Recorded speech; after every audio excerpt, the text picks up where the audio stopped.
కంటిలో కూడా emergency conditions ఉంటాయని మీకు తెలుసా? ఈరోజు మనం కంటిలో ఏ ప్రాబ్లమ్స్ ఎమర్జెన్సీ కింద పరిగణిస్తామో వాటి గురించి మాట్లాడుకుందాం. Hi, this is doctor Mohan Krishna Podili, retinal surgeon at Sri Geetha eye hospital, Guntur. So మొదటిగా మైనస్ పవర్ ఎక్కువ ఉన్న పిల్లలు, వాళ్ళకి కంటిలో సడన్గా మసక రావటం లేదా కంటిలో పరదాలాగా అడ్డు రావటం లాంటివి ఏదన్నా కనిపిస్తే అది ఎమర్జెన్సీ కండిషన్ కింద పరిగణిస్తాము. వాళ్ళు ఇమీడియట్గా హాస్పిటల్కి రావాల్సి ఉంటుంది. సెకండ్, బీపీ షుగర్ ఉన్న పేషెంట్స్, చాలా వరకు వాళ్ళకి బీపీ షుగర్ ఉన్నప్పుడు కళ్ళు పరీక్ష చేయించుకోవాలన్న విషయం కూడా తెలియదు. వాళ్ళకి కంటి ముందు నల్ల చుక్కలలాగా లేదా ఎర్ర నీడలాగా ఏదన్నా అలాంటిది కనపడితే అది ఎమర్జెన్సీ కింద పరిగణిస్తాము. వాళ్ళు కూడా ఇమీడియట్గా హాస్పిటల్కి వచ్చి చెకప్ చేయించుకోవాల్సి ఉంటుంది.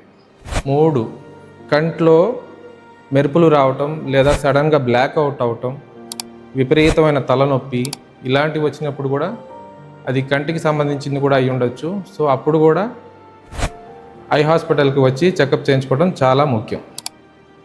4, డబల్ విజన్, అంటే ఏ వస్తువు అయినా రెండుగా కనపడటం.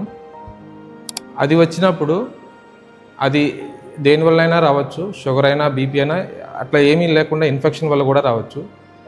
అది ఇమీడియట్గా వచ్చి ఐ చెకప్ చేయించుకోవాలి. అది ఒక రెటినా స్పెషలిస్ట్ లేదా న్యూరో ఆఫ్థాల్మాలజిస్ట్ అండ్ న్యూరాలజిస్ట్ అందరూ కలిపి చూడాల్సిన ఒక కండిషన్.